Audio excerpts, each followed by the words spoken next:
كان زمان ايام الرخص الناس بتشتري الجبنة من البقال. كان البقال ما عندوش حضارة وبيلف الجبنة في ورقة جورنال. سيد افندي ياكل الجبنة ويقرا الورقة اللي كانت فيها الجبنة. بعد سيد افندي ما كل جبنة بقى مثقف. من يوميها حب الثقافة، لقى طعمها زي طعم الجبنة البيضة، من غيرها الدنيا مش حلوة. ما علينا.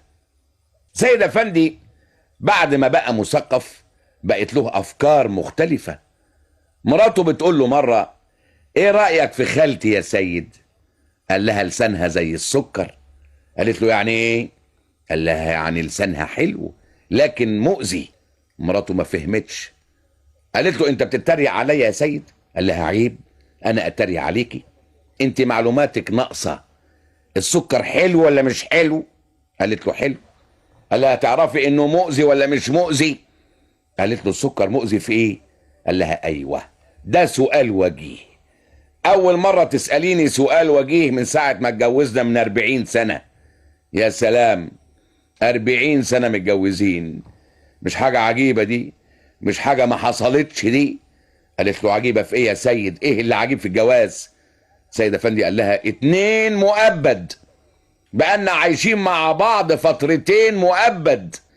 المؤبد اللي بياخد حكم مش بيقعد 20 سنة؟ قالت له: اه. قال لها: خلاص، انا خدت حكمين، قعدت 20 سنة و20 سنة وراهم. صبر عظيم، صبرت ونلت صحيح. مرات سيد افندي قالت له: انا ما احبش انك تتكلم على خالتي. يعني ايه تقول لسانها زي السكر وحلو ومؤذي؟ عيب كده، ثم ده جهل. السكر مؤذي في ايه؟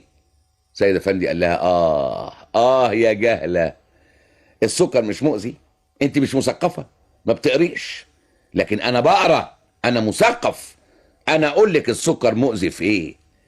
من كام سنة السكر نقص في اسواق لندن. طلعت الجرايد تاني يوم الصبح وهي بتهني الناس على نقص السكر.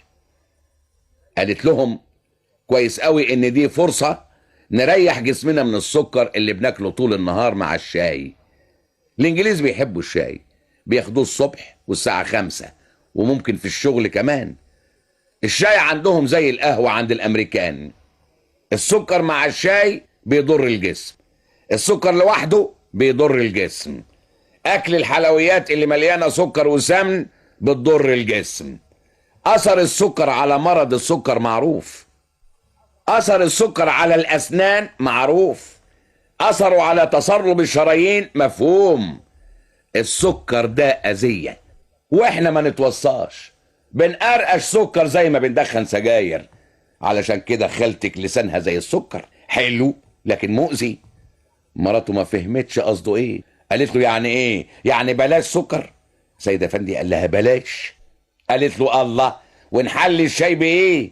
سيد افندي فكر وقال لها: نحليه بالعسل. مراته قالت له: انت عارف تمن العسل قد ايه بالنسبة لتمن السكر؟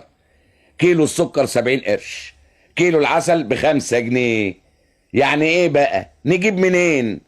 قال لها: بدل ما نشرب 5 كوبايات شاي في اليوم نشرب كوباية واحدة. قالت له: انت بتقول كده يا سيد؟ مين اللي طول النهار بيتخانق ويقول اعملي شاي؟ قال لها: ما تعمليش، لما اقول لك اعملي ما تعمليش. قالت له: كده يا سيد؟ قال لها: هو كده، مش كده ولا ايه؟